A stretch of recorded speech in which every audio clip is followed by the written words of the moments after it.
ada dua yang tidak terbantahkan. Dalam konteks ijazah Jokowi, ada dua.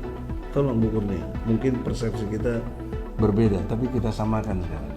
Yang pertama, ya, proses dari pembuktian yang dilakukan oleh mereka itu tidak memenuhi standar tentang alat bukti.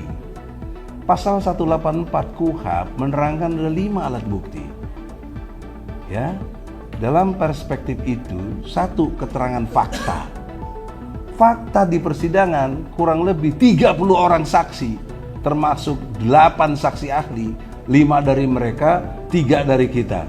Rocky Gerung, Profesor Aceng, Dr. Taufik ahli pidana.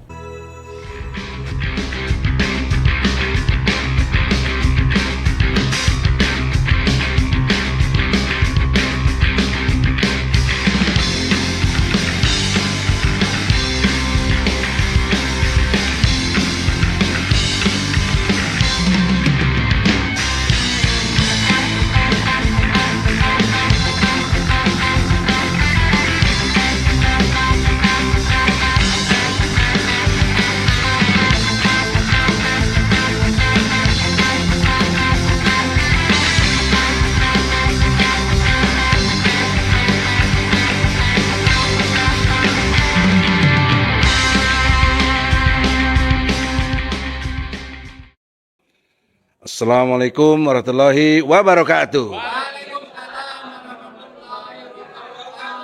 Takbir. Saudara-saudara, sebagaimana biasa postulat berpikir saya diawali dengan Al-Quran, insyaallah. Tolong Adinda Rahmat, surat 59 Al-Hasyr ayatnya 18. A'udzubillahi minasyaitonirrajim. Bismillahirrahmanirrahim. Ya ayyuhalladzina amanuttaqullaha watanzur nafsun ma qaddamat lighadibi wattaqullaha innallaha khabirum bima ta'malun. Artinya, wahai orang-orang yang beriman, bertakwalah kepada Allah dan hendaklah setiap orang memperhatikan apa yang telah diperbuatannya untuk hari esok akhirat, dan bertakwalah kepada Allah. Sungguh Allah Maha teliti terhadap apa yang kamu kerjakan. Shadaqallahul azim. Jadi dalam perspektif ilmu tauhid ada 3 bagian penting di situ. Pertama, bertakwa kepada Allah. Yang kedua, perhatikan apa yang telah, bukan akan, apa yang telah kamu lakukan untuk hari esok. Dalam hal ini perspektif akhirat. Yang ketiganya, ingat Allah Maha teliti, Maha cermat, mengetahui segala sesuatu.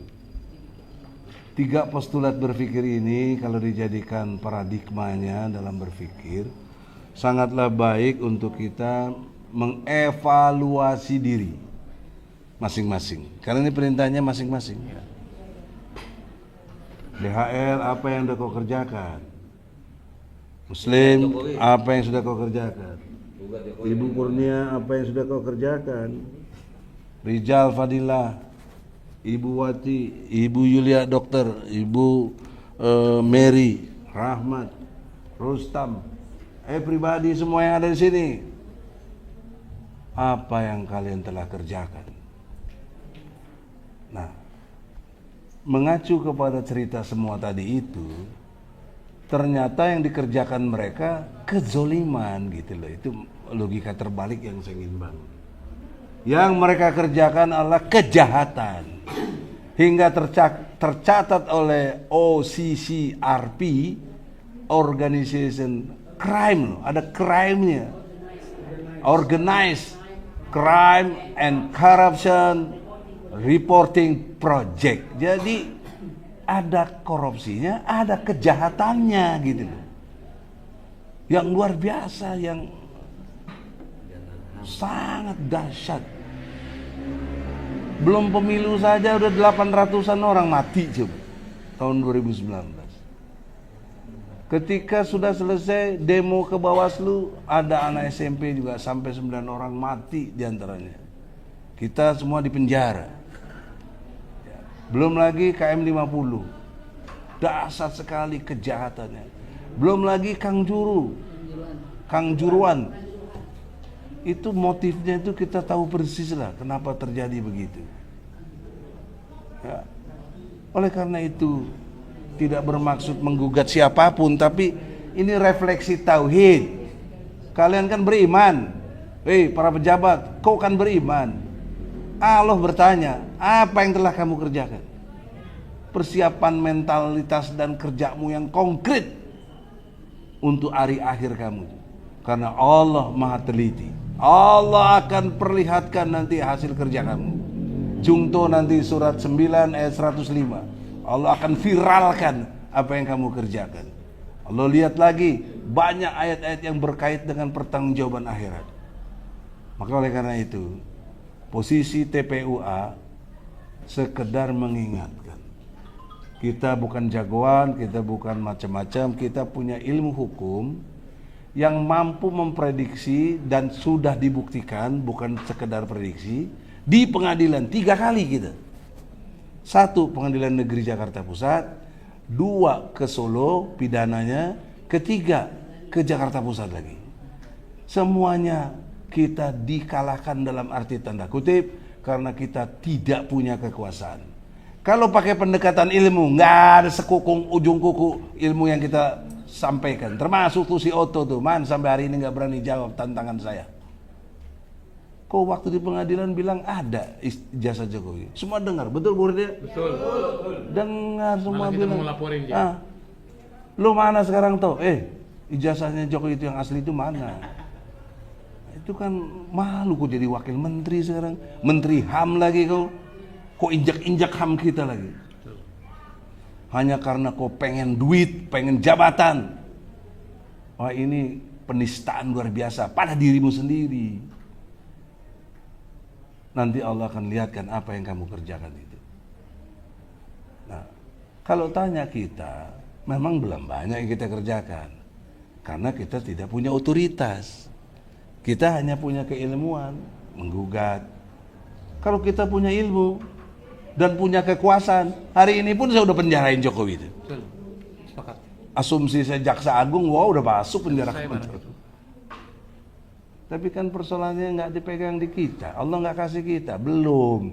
Perjuangkan. Makanya kita tadi kata bukurnya keep moving, keep fighting, insya Allah. Terus berjuang, terus bergerak. Karena dia akan menjadi satu kekuatan yang membentuk. Oleh karena itu kita dalam rangka sekarang adalah menjalankan perintah Allah dalam surat ke-61 ayat 4. Sofan ka'annahum bunyanun marsus. Surabaya jauh sekali dalam pengertian ongkos cukup lumayan. Muslim baru dari sana. Bandung juga lumayan, travelnya bolak-balik berapa? Rijal, ini juga semuanya pada ongkos ke sini, bayar sendiri. Kalian kalau DPR kalau rapat aja dibayarin. Celana dalam kalian dibayarin semuanya. Pipis dibayarin. Apa? Pipis dibayar. Apa? Nyumbang pipis dibayarin. Jumbang pipis saya dibayarin. Astagfirullahaladzim.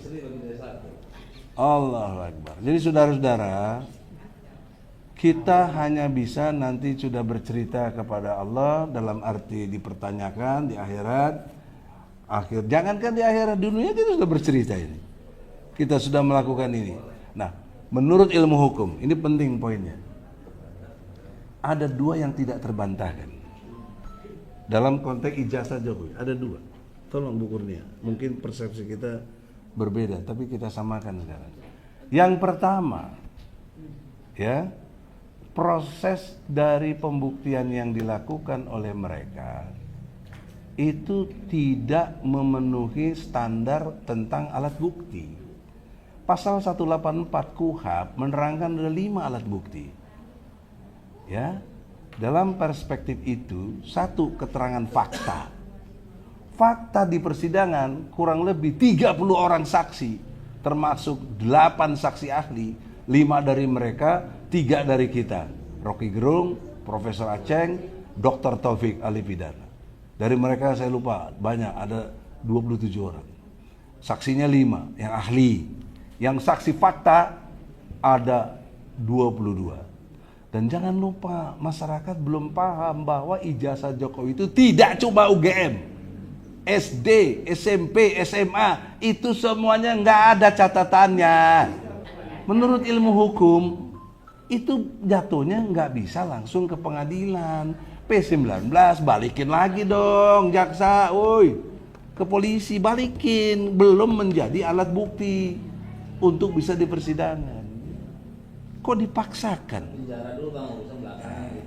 Dan sementara klien kita sudah di penjara coba, ya, di bawah tanah lagi di Mabes Polri. Awal-awal susah sekali besuknya gitu. Jadi gimana kita mau cari alat bukti dan lain sebagainya? Itulah makanya yang pertama saya cabut. Ya, jadi bukan ada apa-apa, orang udah nuju macam-macam. Saya sebenarnya apa istilahnya attack, serangan balik aja. Jadi nanti jadi 0-0 baru saya bikin lagi gugatan. Nah, ternyata pembuktiannya benar dan ini udah saya podcastkan di mana-mana. Dibantu diskusi dengan Ahmad Yani, Ketua Masyumi, pernah di Komisi 3, dibantu oleh Refli Harun, ahli tata negara, dibantu oleh Bambang Wijoyanto. Ada di podcast itu 2 tahun lalu. Ya. Jadi oleh karena itu saudara, poin pertama itu tidak mencukupi alat bukti tapi dipaksakan. Itu aja udah gugur secara ilmu hukum. Yang kedua, dari terbukti putusan PT. PT memutuskan dari tuntutan yang dari PN itu dari jaksa tuntutan 10 tahun, PN Solo memutuskan 6 tahun, kemudian saya banding, Pengadilan Tinggi memutus 4 tahun. Saya perhatikan apa yang menjadi dasar putusan ini. Ternyata dia hilangkan pasal 14-15 Undang-Undang Nomor 1 tahun 46 tentang berita bohong, berita hoak dan menimbulkan kegaduhan.